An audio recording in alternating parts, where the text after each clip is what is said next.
Antes de começar aqui o meu tema, eu quero indicar a vocês 2 livros da CPB, da Casa Publicadora Brasileira, que com certeza serão muito úteis para entender o assunto de que eu vou falar nesta manhã.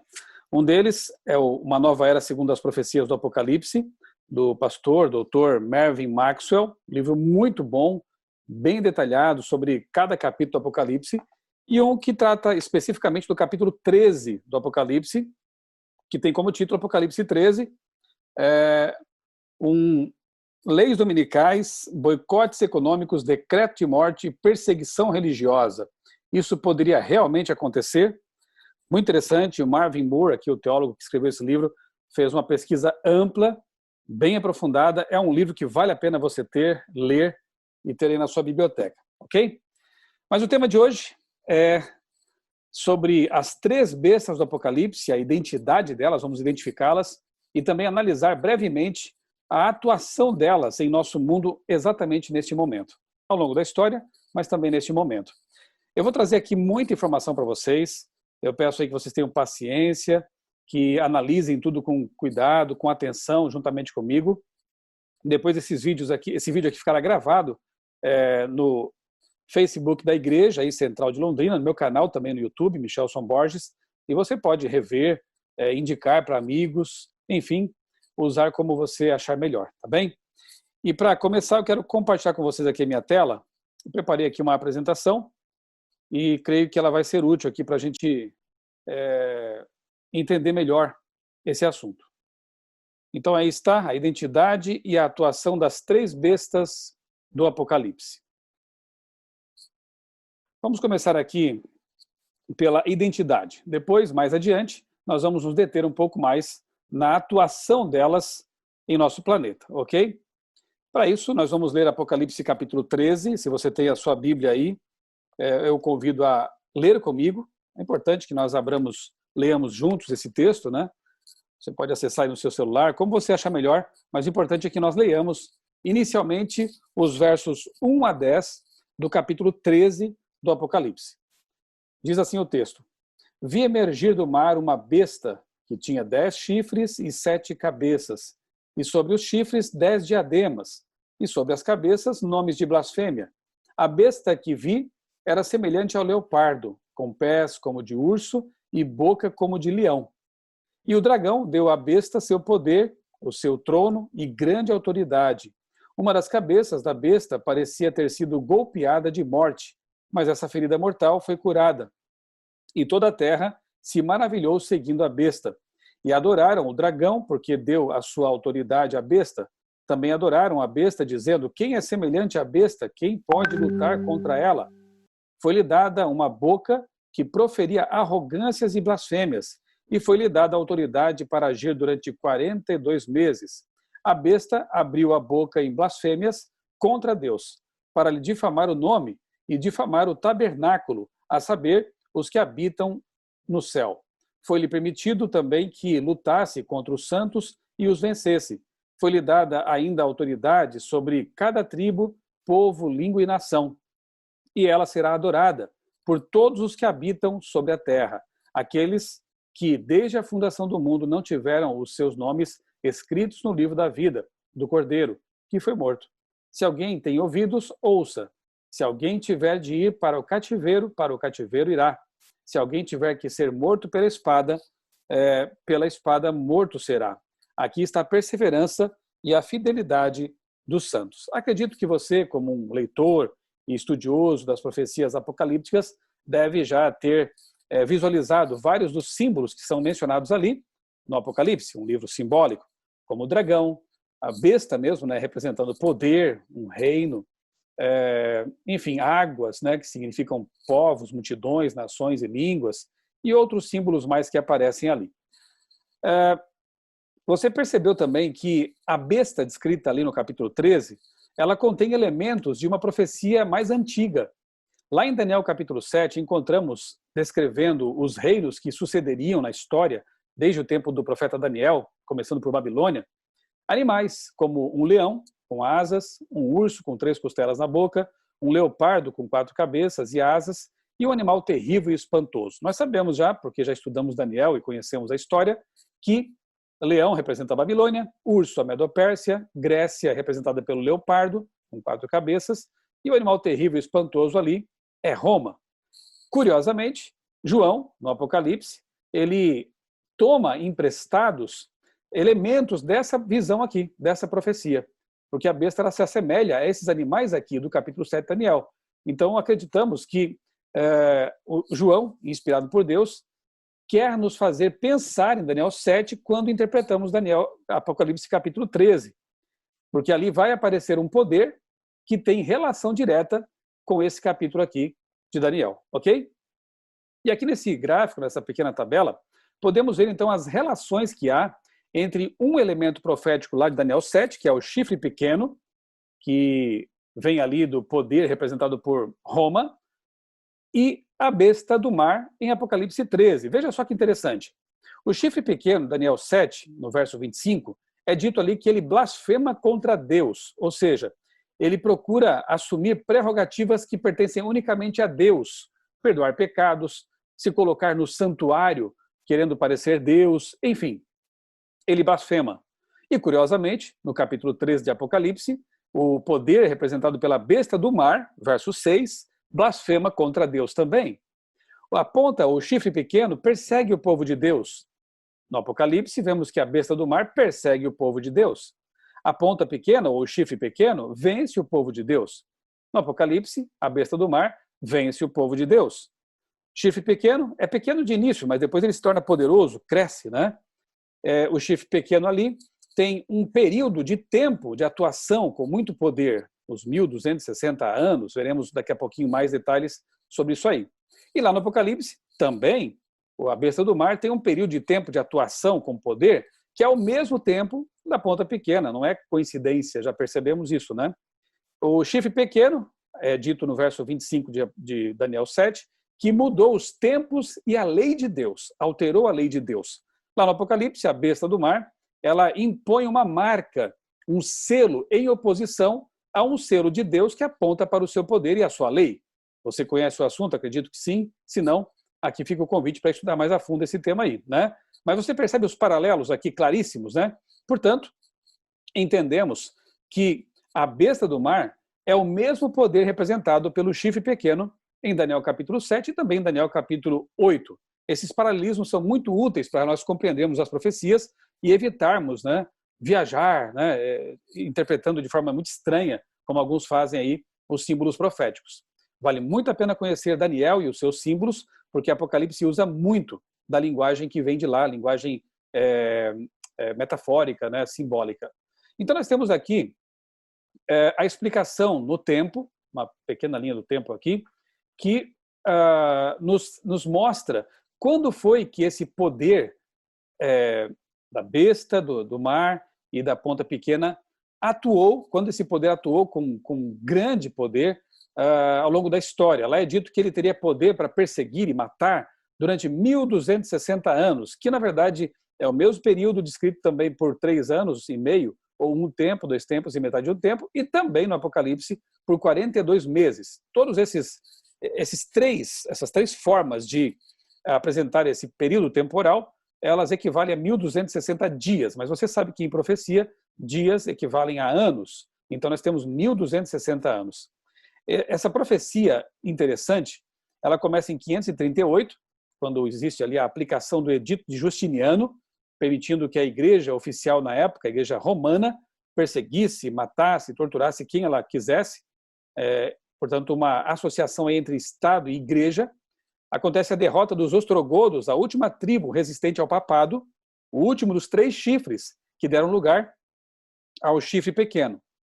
E somando então 1260 anos a 538 d.C., chegamos a 1798, que é exatamente o ano em que o Papa Pio VI é preso por um general de Napoleão Bonaparte, o general Berthier.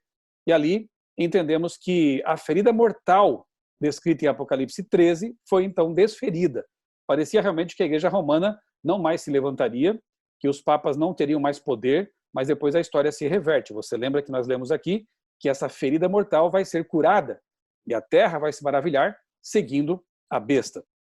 Ellen White, no livro Grande Conflito, página 266, escreveu o seguinte: Os períodos aqui mencionados, 42 meses e 1260 dias, são mesmo representando igualmente o tempo em que a Igreja de Cristo deveria sofrer opressão de Roma. Então, o povo de Deus, o povo leal de Deus, teve que fugir, muitos até para o deserto, né? Como é o caso dos valdenses e outros, né? Pessoas que queriam ser fiéis à Bíblia eram perseguidas pelo poder opressor romano, da Igreja Romana. Então, ela diz aqui que os 42 meses e os 1260 dias são o mesmo período. Os 1260 anos de supremacia papal começaram em 538 de nossa era e terminariam, portanto, em 1798, aqui confirmando o que nós podemos perceber também na história. Nessa ocasião, um exército francês entrou em Roma e tomou prisioneiro o Papa, que morreu no exílio, Papa Pio VI, né? Posto que logo depois fosse eleito novo Papa, a hierarquia papal nunca pôde desde então exercer o poder que antes possuíra, poder total, poder conferido pelo Estado, né? Então note que aqui Ellen White ela afirma que esse período teve cumprimento entre 538 e 1798. Por mais que venham aí pregadores abraçando aí a ideia futurista, né, a escola futurista, tentando mostrar que esse período se cumpre novamente no futuro, de forma literal, isso é falso, né? Isso não corresponde nem à Bíblia, tampouco ao que Ellen White escreveu. Esse período aí de 3 anos e meio, 1260 anos, ou 42 meses, né, que são o mesmo período, eles têm cumprimento lá na Idade Média, já se foi esse tempo, né? Já ficou no passado. Muito bem. Apocalipse 13, agora, pegue sua Bíblia novamente, nós vamos ler a respeito da segunda besta que aparece aí nesse capítulo. Note que nesse capítulo 13, nós temos 2 bestas, uma que emerge do mar, no meio de um local bastante povoado, porque mar significa povos, multidões, nações e línguas, mas também temos uma besta que emerge da terra, o oposto de mar, portanto, um local despovoado, praticamente deserto. Leiamos agora dos versos 11 ao 18 e preste atenção nos símbolos, nos detalhes, nas pistas que o profeta nos dá aqui nesses versos. Vi ainda outra besta emergir da terra. Tinha 2 chifres, parecendo cordeiro, mas falava como dragão. Ela exerce toda a autoridade da primeira besta na sua presença e faz que a terra e os seus habitantes adorem a primeira besta cuja ferida mortal fora curada. Também opera grandes sinais, de maneira que até faz descer fogo do céu sobre a terra, diante de todas as pessoas. Seduz aqueles que habitam sobre a terra por causa dos sinais que lhe foi permitido realizar diante da besta, dizendo aos que habitam sobre a terra que façam uma imagem à besta, aquela que foi ferida à espada e sobreviveu. E lhe foi concedido poder para dar vida à imagem da besta, a besta do mar, para que também a imagem da besta falasse e fizesse morrer todos os que não adorassem a imagem da besta. Temos aqui um decreto de morte, ok? A todos os pequenos e grandes, ricos e pobres, livres e escravos, faz que lhes seja dada certa marca na mão direita ou na testa, para que ninguém possa comprar ou vender, senão aqueles que têm a marca ou o nome da besta, o número de seu nome. Ou seja, aqui nós vemos um decreto, né? Um decreto para que pessoas que não aceitam a marca da besta sejam perseguidas e depois, como já vimos, até mortas, né? E ele termina dizendo assim: aqui está a sabedoria, aquele que tem entendimento calcule o número da besta, pois é o número de ser humano. E esse número é 666. Você sabe que o número 7 representa a perfeição, né? Portanto é o número de Deus, e o 6 é um número humano, representa um poder humano, representa algo imperfeito. E o fato de aparecer ali 666, naturalmente nos remete para Daniel capítulo 3, onde vemos ali uma falsa adoração, pessoas que são obrigadas pelo rei, pelo Estado, a se prostrar diante de uma estátua cujas medidas são 60 por 6, 60 côvados por 6 côvados, né? Então esse número repetido, ele aponta assim para uma adoração pagã, uma falsa adoração. Muito bem. Identificando então a segunda besta, a besta que emerge da terra, que surge na terra, né? Ela é um poder político importante, porque ali diz que ela tem atuação mundial, faz com que todo mundo adore a primeira besta. Então é um poder político importante. Bestas sempre são poderes, né? 2. A besta da terra tem autoridade global, como vemos no texto claramente ali.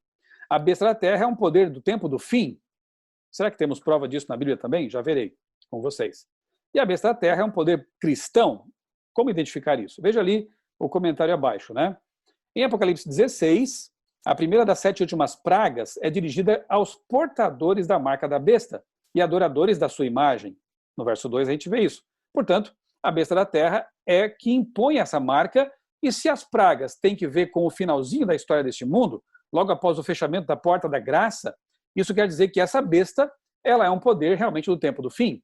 Não é como a primeira besta que começou lá atrás, né, tendo o começo de sua supremacia em 538, né? Você perceberá também que não é como a besta do abismo, que veremos daqui a pouco, que começou também lá atrás. Essa besta da terra, ela tem atuação poderosa no fim da história.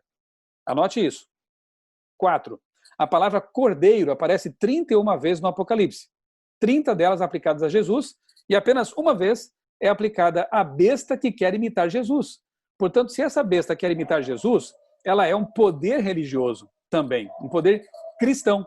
E assim nós conseguimos identificar essa besta como sendo a nação norte-americana, uma nação protestante, que começa realmente com ideais de liberdade, né, de princípios bíblicos, mas acaba com o tempo sendo transformada e falará como um dragão perseguidor no fim da história. Você vai entender melhor daqui a pouquinho esse ponto aqui, né? Então nós temos aí, primeira besta, papado, segunda besta, Estados Unidos.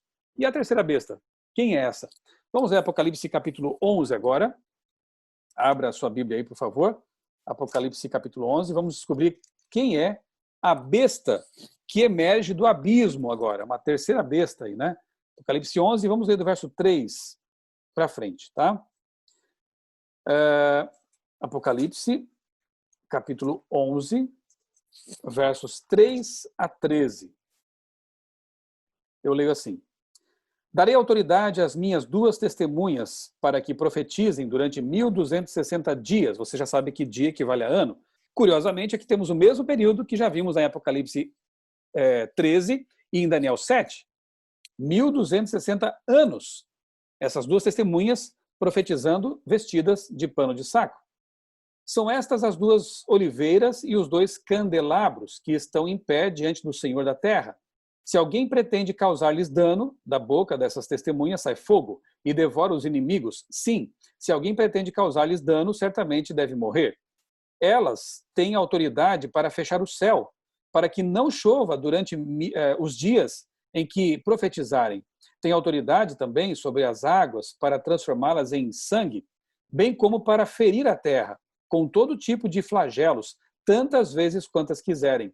Quando tiverem, então, concluído o testemunho que devem dar, a besta que surge do abismo fará guerra contra elas, contra as testemunhas, as 2 testemunhas. A besta vencerá e matará as testemunhas, e os seus cadáveres ficarão estirados na praça da grande cidade que espiritualmente, simbolicamente, se chama Sodoma e Egito. Olha as pistas aí. Onde também o seu Senhor foi crucificado. Então, muitos, dentre os povos, tribos, línguas e nações, contemplarão os cadáveres das 2 testemunhas por 3 dias e meio, ou seja, 3 anos e meio, e não permitirão que esses cadáveres sejam sepultados. Os que habitam sobre a terra se alegrarão por causa da morte dessas 2 testemunhas, realizarão festas e enviarão presentes uns aos outros, porque esses 2 profetas atormentaram os que moram sobre a terra. Mas, depois dos 3 dias e meio, entrou neles, nos cadáveres das testemunhas, um espírito de vida vindo da parte de Deus. E eles se ergueram sobre os pés. E aqueles que os viram ficaram com muito medo. E as 2 testemunhas ouviram uma voz vinda do céu, dizendo-lhes: subam para cá. E subiram ao céu, numa nuvem, e os seus inimigos as contemplaram. Naquela hora, houve grande terremoto e ruiu a 10ª parte da cidade. Nesse terremoto morreram 7.000 pessoas. As outras pessoas ficaram aterrorizadas e deram glória ao Deus do céu. Essa é uma besta curiosa, né? Ela surge do abismo, não é a besta do mar, não é a besta da terra. Ela persegue as testemunhas de Deus, mata as testemunhas na praça da cidade misteriosa, que é identificada com Sodoma e Egito, mas depois essas 2 testemunhas, que são também profetas, se erguem de novo e passam a profetizar. E as pessoas que deram festas, porque as testemunhas tinham sido mortas, acabam ficando atemorizadas e há uma mortandade ali naquela cena, né? Então, mais uma vez, temos aqui o período de 1260 anos, que enquanto a igreja romana, você se lembra, perseguia, matava, aprisionava aqueles a quem ela considerava hereges, contrários à sua doutrina, O povo de Deus, o povo que era fiel à palavra de Deus, estava fugindo, estava se ocultando, né? E nesse período, é dito aqui, nesse capítulo, que as duas testemunhas estão profetizando vestidas de pano de saco, ou seja, humilhadas, né? O vestir-se de pano de saco significava humilhação, luto. Então essas testemunhas estão profetizando dessa forma, de uma forma humilhada, né? Nós vemos que, já vimos isso, e aqui só repetindo, né, que esse período de perseguição vai de 538 a 1798, com a prisão do Papa Pio VI lá, ok? E temos a identificação dessas testemunhas no livro Grande Conflito, página 267. Olha que interessante. Relativamente às duas testemunhas, declara mais o profeta: estas são as duas oliveiras e os dois castiçais que estão diante do Deus de toda a terra. Tua palavra, diz o salmista, é lâmpada para os meus pés e luz para o meu caminho. O que é lâmpada para os nossos pés? É a palavra de Deus. E ali é dito que essas testemunhas são um castiçal, são como um candelabro, né? Então, Ellen White já afirma categoricamente aquilo que a Bíblia já apresenta também, que as duas testemunhas representam as escrituras do Antigo e do Novo Testamentos. Ou seja, essas duas testemunhas que estão lá profetizando naquela cidade misteriosa, já vamos ver que cidade é essa, elas são a Bíblia Sagrada, o Antigo e o Novo Testamentos. E a besta do abismo persegue essas testemunhas, tenta matá-las. Ainda no Grande Conflito, página 267, lemos o seguinte: durante a maior parte desse período, dos 1260 anos, as testemunhas de Deus permaneceram em estado de obscuridade. A Bíblia Sagrada estava assim. Não era fácil ter acesso à palavra de Deus nesse período, você sabe. O poder papal procurava ocultar do povo a palavra da verdade e colocar diante dele testemunhas falsas para contradizerem o testemunho daquela. Quando a Bíblia foi proscrita pela autoridade religiosa e secular, quando seu testemunho foi pervertido, fazendo homens e demônios todos os esforços para descobrir como desviar dela o espírito do povo, quando os que ousavam proclamar suas sagradas verdades eram perseguidos, traídos, torturados, sepultados nas celas das masmorras, martirizados por sua fé ou obrigados a fugir para a fortaleza das montanhas e para as covas e cavernas da terra, então profetizavam as fiéis testemunhas vestidas de saco. Fica muito claro, então, que a pregação da palavra de Deus nesse período foi muito complicada, humilhada, né? Perseguida. Então, o que acontece? Mudança de planos. Com a primeira besta de Apocalipse 13 indisponível, porque ela foi ferida de morte em 1798, que outro poder Satanás passa a utilizar como seu instrumento, sua testa de ferro? Nós já vimos, Apocalipse 11, 7 e 8, a besta que emerge do abismo. E, como eu disse, curiosamente, ela é identificada com Sodoma e Egito. Quando lemos Êxodo capítulo 5, verso 2, nós vemos ali a atitude arrogante e ateia do faraó, quando confrontado por Moisés, diz assim: quem é esse Deus? Eu não reconheço esse Deus e não vou deixar o povo ir livre. Veja que aqui nós temos um poder perseguidor se levantando, né, do abismo e sendo identificado como, simbolicamente, com o Egito. Egito que representa, nesse caso aqui, o ateísmo aberto, declarado contra Deus. E também Sodoma. Sodoma, símbolo de licenciosidade, de uma vida desregrada, não é? Então nós temos aí uma cidade, né? Uma cidade em que o ateísmo despertou fortemente e também a licenciosidade de Sodoma aparece por ali. Olha que interessante o que está no livro Spirit of Prophecy, volume 4, página 192. Ellen White escreveu que o mesmo espírito mestre que incitou o massacre de São Bartolomeu também dirigiu as cenas da Revolução Francesa. Olha que interessante, né? A revolução que ocorreu aí entre os anos 1789 e 1789 e 1799. Um período bem interessante aí, né? Satanás parecia triunfar. Não obstante o trabalho dos reformadores, ele tinha conseguido manter vastas multidões na ignorância a respeito de Deus e sua palavra. Agora ele apareceu com uma nova roupagem. A besta do mar sai de cena e aparece uma outra besta com uma nova roupagem, um novo enfoque, mas com o mesmo poder por trás. Na França surgiu um poder ateu que declarou abertamente guerra contra a autoridade do céu. A fornicação foi sancionada por lei. Profanação e corrupção pareciam inundar a terra. O trabalho que o papado havia começado, o ateísmo concluiu. O papado retinha do povo as verdades da Bíblia. O ateísmo ensinou a rejeitar tanto a Bíblia quanto o seu autor. Veja que interessante, não? É claro que a Revolução Francesa teve também suas consequências positivas sob alguns aspectos, mas o que nos interessa aqui é o viés religioso, escatológico. E sob esse ponto de vista foi realmente uma catástrofe, ok? Olha só, uma revista secular, Blackwood Magazine, novembro de 1870, confirmando aqui o que Ellen White escreveu, né? Que a França é o único estado que, por decreto da Assembleia Legislativa, declarou não haver Deus, e em cuja capital a população inteira dançou e cantou com alegria ao ouvir a declaração. Veja que a Bíblia diz que eles dariam festas, ficariam felizes, trocariam presentes. Por quê? Porque a incômoda Bíblia, a incômoda pregação da Bíblia havia sido silenciada pelo poder da revolução. E por algum tempo foi assim mesmo, né? Inclusive o casamento, né?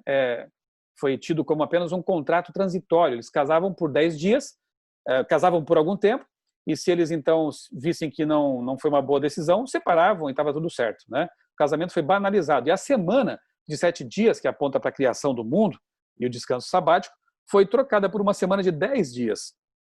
Mais adiante, eles tiveram que voltar atrás porque as pessoas começaram a ficar doentes, começaram a sofrer com essa semana mais alongada. Isso porque, você pode pesquisar depois, nós somos criados para funcionar em ciclos de 7.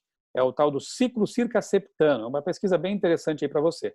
E o sábado, né, a pausa sabática, ela é necessária para o nosso organismo, e nessa revolução eles tentaram violar também esse princípio bíblico, porque eles queriam, na verdade, apagar tudo que fosse de religião cristã bíblica ali na Revolução.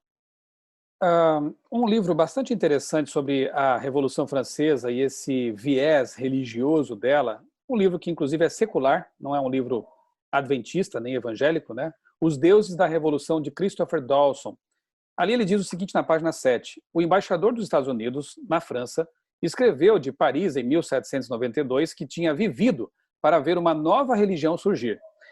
Ela consiste em uma negação de toda religião, e seus adeptos têm a superstição de não serem supersticiosos. Eles têm para com isso tanto zelo quanto qualquer outra seita, e estão igualmente prontos para devastar o mundo a fim de angariar prosélitos. E ele diz mais na página 114, como o cristianismo, o novo culto, era uma religião de salvação humana, a salvação do mundo pelo poder do homem, tornado livre pela razão. A cruz foi substituída pela árvore da liberdade, a graça de Deus pela razão do homem e a redenção pela revolução. Essa palavra tem se tornado cada vez mais forte, né, em nosso tempo. Redenção sendo substituída pela revolução, conversão sendo substituída pela subversão e por aí vai. Espírito da Revolução Francesa ainda em nosso mundo. Eu falei que eu ia falar com vocês sobre a atuação das bestas, né? Então aqui, recapitulando, nós temos a besta do mar, que representa Roma papal. Temos a besta da terra, que representa os Estados Unidos. Temos a besta do abismo, que acabamos de ver, representa a França revolucionária. Aqui uma linha temporal só para a gente identificar as coisas, né? Em 538, com Edito Justiniano, começando ali os 1260 anos, a besta do mar, Roma papal, a ponta pequena de Daniel 7 e 8, ela tem então 1260 anos de atuação com poder, com toda a liberdade. Em 1798 acontece a ferida mortal, quando o Papa Pio VI é preso. Em 1929 acontece o Tratado de Latrão, quando no governo Mussolini as terras do Vaticano são devolvidas e o poder, parte do poder perdido pelo Vaticano é restaurado.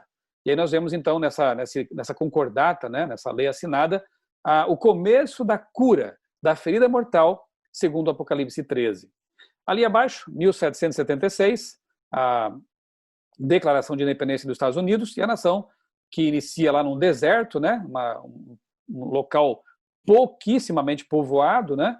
E aí nós vemos no capítulo 12, por exemplo, de Apocalipse, a terra abrindo a boca, engolindo as águas e protegendo a mulher que fugia, né? Então, de fato, a nação norte-americana, o território norte-americano, ele acaba sendo um local de abrigo para os protestantes que fugiram da Europa em busca de liberdade. Mas ali, com o tempo, a nação vai crescendo, se tornando uma potência, e nós vemos na profecia que, no fim das contas, ela vai acabar falando como um dragão. Ela que começou como um cordeiro. 1789, aí a Revolução Francesa. Então você tem na linha do tempo aí as 3 bestas surgindo na história e avançando para o fim, né? Avançando até a volta de Jesus. Talvez você esteja se perguntando, ok, eu entendo que a besta do mar e da terra avançaram até o fim, mas como assim que a Revolução Francesa ainda está acontecendo? Não a Revolução, mas os desdobramentos dela, como nós veremos a partir de agora. A atuação das bestas do mar, da terra e do abismo. Comecemos, então, pela besta do Apocalipse 11, né? Vamos agora de trás para frente, depois vamos para as duas últimas ali do Apocalipse 13, né? Neoateísmo e gramscismo, o último suspiro da Revolução. Olha que interessante o que o pastor e doutor Mervyn Maxwell diz aqui na página 290 de seu livro, Uma Nova Era segundo as Profecias do Apocalipse. Outro importante legado da Revolução Francesa foi o comunismo. Karl Marx, ao sistematizar o comunismo, e Lenin e Trotsky, ao prepararem a violenta Revolução Bolchevique em 1917, analisaram cuidadosamente o curso da Revolução Francesa. Durante o processo, eles assimilaram extremamente bem uma lição correlata, ensinada pelo filósofo francês Jean-Jacques Rousseau. Tratava-se da doutrina de que uma minoria que sabe o que é melhor para o povo deve impor sua vontade à maioria, para o próprio bem desta. Aqui eu recomendo para vocês um livro bem interessante de George Orwell, né? A Revolução dos Bichos. É exatamente isso. Uma minoria que se diz iluminada deve impor sua vontade à maioria, para o bem, para o suposto bem da maioria, né?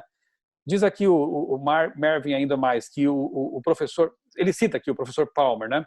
Abre aspas, o movimento comunista jamais haveria tomado a forma que tomou, não fosse a ocorrência prévia da Revolução Francesa.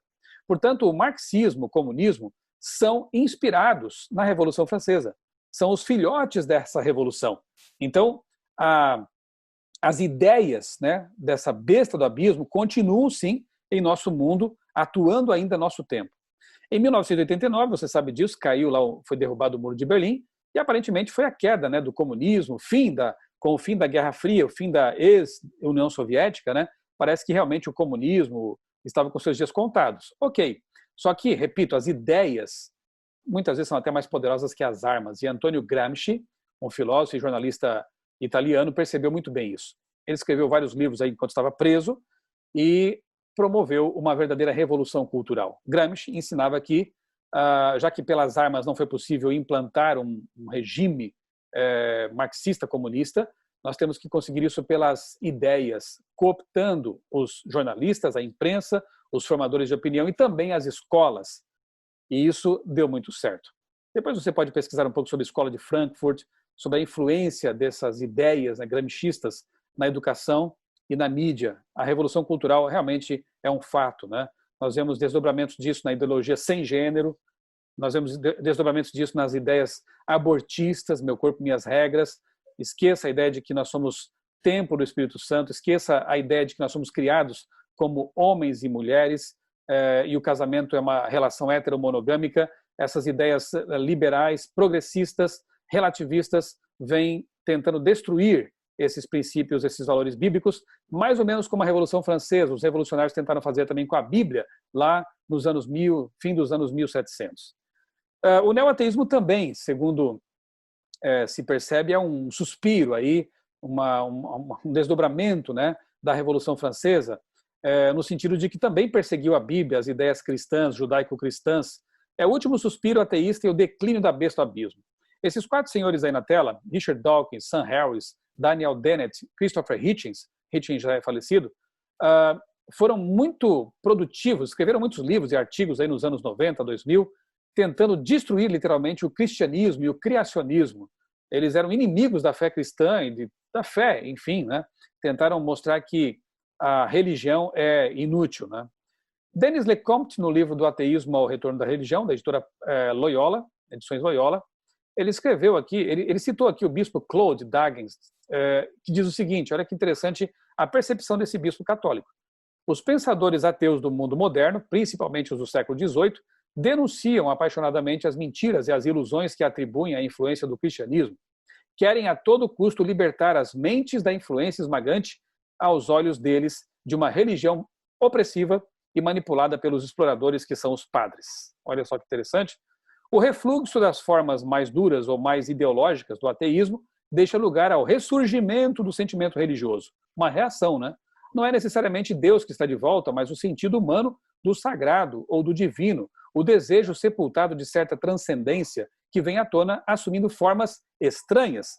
E, de fato, nós vemos hoje uma religião neopagã, ambientalista, como eu vou mostrar daqui a pouquinho para vocês, surgindo de volta aí com força, ressurgindo com força, em quase que numa reação a essa pregação dura dos neoateístas que tentaram trazer de volta aí o espírito revolucionário, mas não deu certo. Não deu certo mesmo. Veja aqui algumas estatísticas, alguns gráficos, né?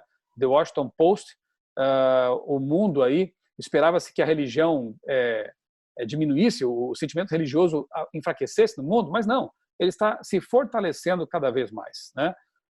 The Guardian, em 2018, uma matéria mostrando também questionando, né, por que a fé está se tornando cada vez mais e mais popular, ao contrário do que se imaginava. 84% da população mundial afirmam seguir algum tipo de religião. Podem não ser, talvez, frequentadores de igrejas, mas têm a fé, têm uma religiosidade. Isso é muito curioso. Os neoateístas bem que tentaram, fizeram campanhas contra a religião, como essa aí do Richard Dawkins, né? Provavelmente não há Deus, então pare de se preocupar e curta a sua vida, né? Tentaram, mas não funcionou. Tentaram até catequizar no ateísmo crianças, como é o caso aqui, ó. Richard Dawkins lançou aí acampamentos de verão com conteúdo ateísta para crianças. E eles que dizem que os cristãos catequizam, né? Mas na verdade tentaram também fazer isso aí, mas as crianças não deixaram de crer, as pessoas não abandonaram Deus e a religião, e esse sentimento continua se fortalecendo, né? É a derrota da besta do abismo. Por quê? Porque a besta preferida de Satanás, de Apocalipse 13, a do mar, ela está de volta, né? Nós vemos aqui uma espécie de ação e reação, então, né? Enquanto esses ecoadores, digamos assim, aqueles que ecoam os sentimentos da Revolução Francesa, como ateísmo, aborto, casamento gay, destruição da família e ataques a outros valores cristãos, fizeram bastante força e barulho, né, em anos recentes. O que aconteceu? Uma reação da direita. O meu amigo Eduardo Lutz, ele fez uma análise bem interessante ao dizer que a esquerda é só o movimento puxando o arco para o lado oposto ao que será percorrido pela flecha que vai causar os verdadeiros estragos. Uma analogia bem interessante, hein? Ação e reação. Puxar a corda para um lado, agora a flecha vem com força, né?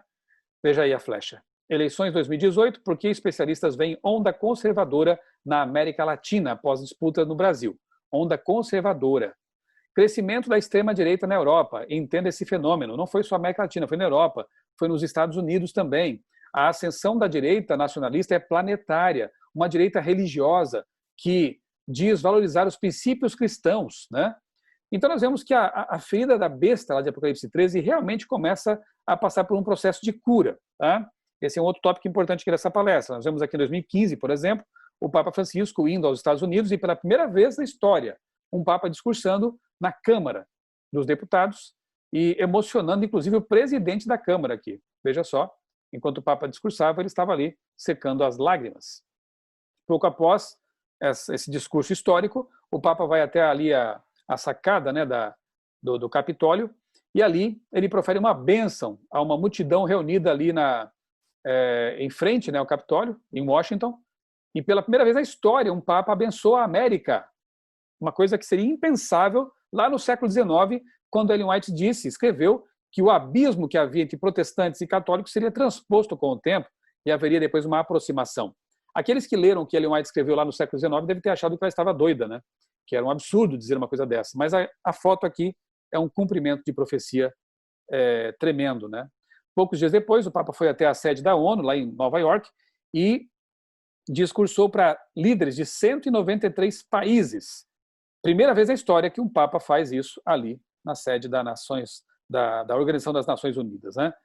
Papa em Abu Dhabi, expectativa para a chegada do campeão da paz. Os muçulmanos têm chamado o Papa, os muçulmanos moderados, chamado o Papa de campeão ou um lutador pela ecologia. Primeira vez também na história, algo dessa natureza, ok? Vamos lá. Ambientalismo, a nova religião planetária. E você já vai entender como que as coisas começam a convergir agora, a partir desse momento.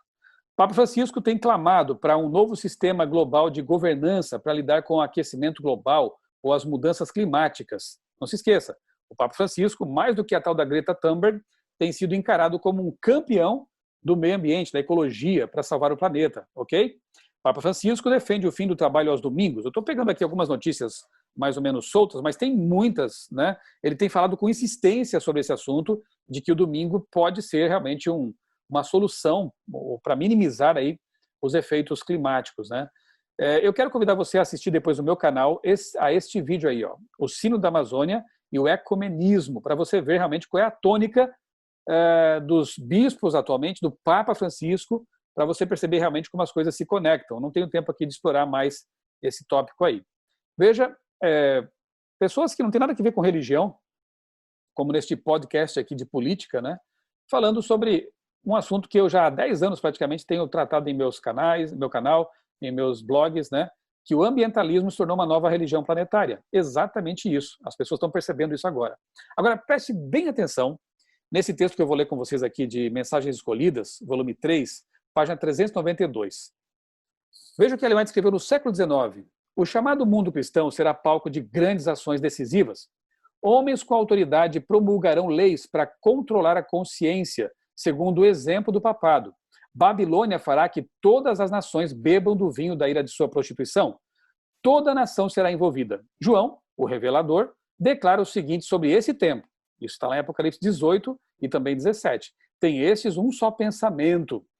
Ela diz assim, ó, haverá um laço de união universal, uma grande harmonia, um laço tão poderoso, gente, que vai ser capaz de unir aqueles que estão alinhados à besta do abismo, alinhados à besta do mar, da terra, ou seja, é um elemento de cola, de cimento, né, que vai unir a todos. Uma confederação de forças satânicas. E oferecem à besta o poder e a autoridade que possui. Então, Satanás, que estava brincando com suas peças no tabuleiro, né, suas bestas, agora unifica tudo, une tudo. Assim, é manifesto o mesmo poder arbitrário e opressor contra a liberdade religiosa, contra a liberdade de adorar a Deus, de acordo com os ditames da consciência, que foi manifestado pelo papado, quando no passado ele perseguiu os que ousaram recusar conformar-se aos ritos e cerimônias religiosas dos romanistas. Então a imagem da besta vai ser restaurada. A besta da terra vai obrigar as pessoas a adorarem a primeira besta, que voltará a atuar como atuou no passado, durante os 1260 anos de perseguição. Pode parecer loucura agora, mas anote aí, na sua agenda, anote aí, isso vai acontecer. Temos que estar preparados porque a profecia não falha. Haverá um laço de união universal, uma grande harmonia. Eu fico impressionado de perceber que o Papa tem costurado esse assunto, né? E veja que a Laudato Si, a sua carta apostólica, publicada em 2015, em que ele defende o domingo como o dia da família, o dia da natureza, sendo que o sábado é o memorial da criação e não o domingo, um dia que, se for guardado corretamente, poderá ajudar a conter as emissões de gás de efeito estufa, ajudando então a lidar com o aquecimento global, que, por causa da pandemia, tem se tornado um assunto cada vez mais forte, né? E vai ficar cada vez mais forte aí nos meios de comunicação. Interessante como alguns autores seculares têm percebido um tema que talvez alguns estão mais alheios, não estão distraídos, né? Em que deveriam estar bem atentos, porque são conhecedores da Bíblia. Esse aqui é um livro bem interessante, eu tenho aqui em minha biblioteca, Pascal Bernardin, Império Ecológico. Ele fala o seguinte, que um discurso onipresente monopoliza as mídias. Ele é um filósofo, é um pensador, não é religioso. Não escreve sobre religião. E uma nova ideologia parece estar emergindo, a ideologia ecumenista, ou ambientalista, né? Ou ecossocialista, como você queira chamar. Não estaríamos em presença de um discurso totalitário, mascarado, cujas potencialidades revolucionárias foram gravemente subestimadas? Eu creio que sim. Não estaríamos testemunhando a subversão da verdadeira ecologia, aquela que é respeito pela obra do Criador? Sim, eu creio que sim. Estão trazendo de volta um conceito panteísta, pagão, de mãe Gaia, né? Aliás, todo o discurso lá do Sino da Amazônia trata a natureza dessa forma, meio que divinizada, né? Uma natureza panteísta, um conceito panteísta de natureza. E eu vejo que o Pascal Bernardin acertou em cheio aqui ao questionar esse assunto. E ele diz mais, e ao ler agora esse trecho desse livro dele, página 12, você vai se lembrar do que eu pedi para você memorizar de Ellen White. Ela fala um laço de união universal, não é? Aqui ele diz o seguinte, ó, a nova ideologia deverá fornecer um princípio central e unificador. É basicamente o que Ellen White falou lá no século XIX, né? Haverá um laço de união universal, uma grande harmonia. Ele chama de princípio central unificador, em torno do qual a sociedade mundial poderá se construir e se definir.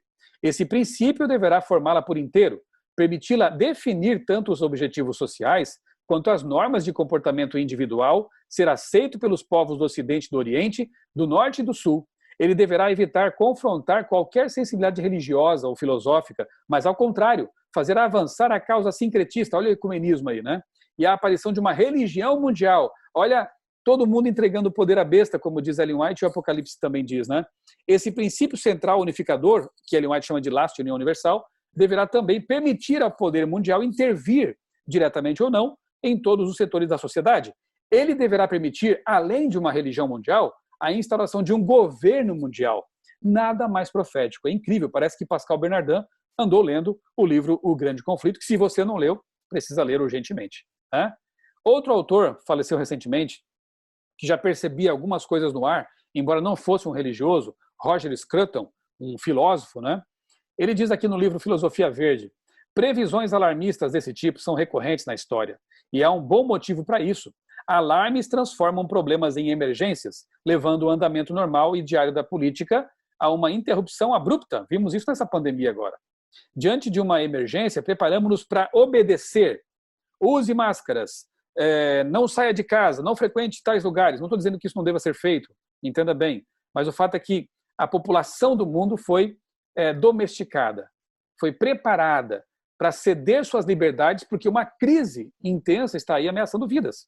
Então, quando isso acontece, quer seja por causa de uma pandemia ou por causa de um atentado terrorista, como aconteceu no World Trade Center, né, em 2001, ou então quando vierem mais tragédias climáticas, porque elas são previstas, né, isso acontece facilmente. As pessoas cedem suas liberdades e seguem líderes. Diante de uma emergência, preparamos-nos para obedecer, seguir líderes e nos proteger. As pessoas que cobiçam políticas centralizadoras, como a besta, e claro, o anticristo, Satanás, de cima para baixo, têm as emergências em alta conta. Roger Scruton está falando aqui de pessoas, de ditadores humanos. Nós podemos transpor isso para uma visão escatológica e entender que as emergências, que as catástrofes, tragédias, elas servem muito bem aos planos das bestas e daquele que está por trás delas. E Ellen White diz que Satanás estudou os laboratórios da natureza e emprega o seu poder tanto quanto Deus permite para causar terremotos, ciclones, saraivadas e essas doenças e tudo mais. Então, o causador verdadeiro das mudanças climáticas e tragédias ambientais é Satanás, operando seu poder à medida que o Espírito Santo vai sendo retirado da terra, não da vida do coração dos servos de Deus, da terra. À medida que os ventos, né, os 4 ventos vão sendo soltos, Satanás tem mais poder de atuação e vai usar esse argumento para levar avante a sua agenda. Eu assisti recentemente uma entrevista com um pastor presbiteriano em que ele diz que essa pandemia pode ser Deus pesando sua mão sobre o mundo porque o mundo está transgredindo os mandamentos. E ele se refere, claro, ao domingo como o dia de guarda. Então o argumento já está sendo usado. Deus está pesando sua mão. Precisamos nos voltar para Deus. Precisamos obedecer à lei de Deus, o domingo, para que então o mundo seja salvo de uma tragédia terrível. Testemunhos Seletos, volume 2, página 152. O movimento dominical está agora preparando o caminho na sombra. Seus dirigentes ocultam seu legítimo intento e muitos dos que a ele aderem ignoram para onde leva a corrente. Os intuitos professados, ditos, são de índole branda, salvar a natureza, salvar os animaizinhos, enfim, e aparência cristã, mas sua fala há de revelar o espírito do dragão. Olha só, muitas pessoas que seguem esses movimentos ambientalistas progressistas não sabem bem o que estão fazendo, estão ali sinceramente, honestamente, fazendo algo que eles creem ser uma boa coisa, e aparentemente claro. Nós também temos que lutar pela preservação do nosso meio ambiente enquanto aqui estivermos, né, até a volta de Jesus. Não vamos salvar a Terra, como alguns pensam, mas vamos preservá-la enquanto pudermos. Então, o que está acontecendo aí nos bastidores é o que as pessoas ignoram, né? O movimento dominical está preparando o caminho na sombra, embaixo, né, nos bastidores. No fim das contas, vai revelar um espírito de perseguição, de opressão, de cessação de liberdades individuais. E a atuação da besta da terra, a besta religiosa, mas política, né? A união da igreja com o Estado está acontecendo debaixo dos nossos narizes. Veja só que interessante. Eu recomendo aqui um documentário que foi exibido na Netflix. Eu não recomendo quase nada dali, mas alguns documentários são interessantes, e esse aqui é o caso. The Family, Democracia Ameaçada. um documentário baseado em livros de um jornalista que investigou como a religião tem sido usada como um instrumento de dominação, de expansão do poder pelos poderosos ali nos Estados Unidos, senadores e mesmo presidente, né? Eles realizam todos os anos o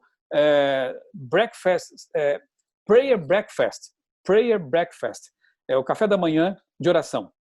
E convidam ali líderes do mundo inteiro, fazem culto, estudam a Bíblia e depois falam de política.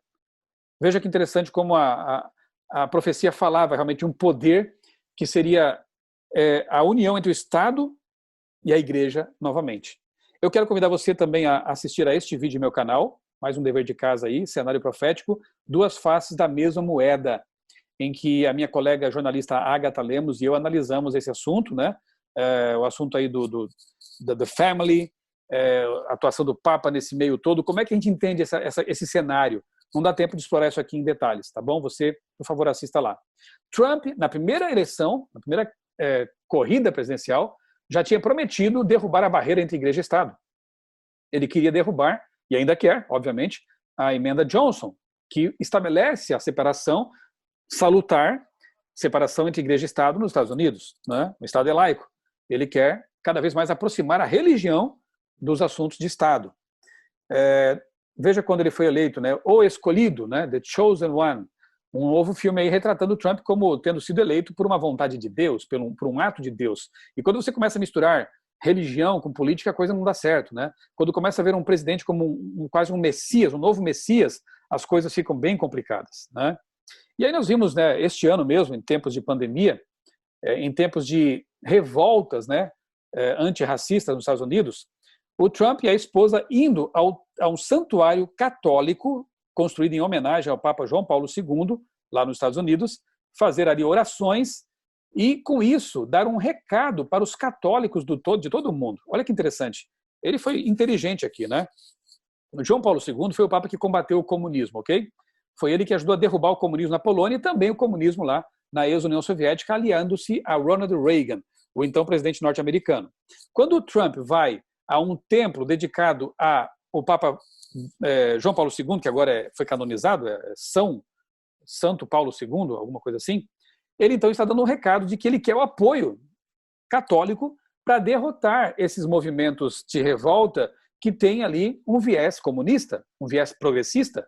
Ou seja, mais uma vez, a besta do abismo, ou pelo menos os ecos, né, daquela Revolução Francesa, estão empurrando o Estado para os braços da besta do mar.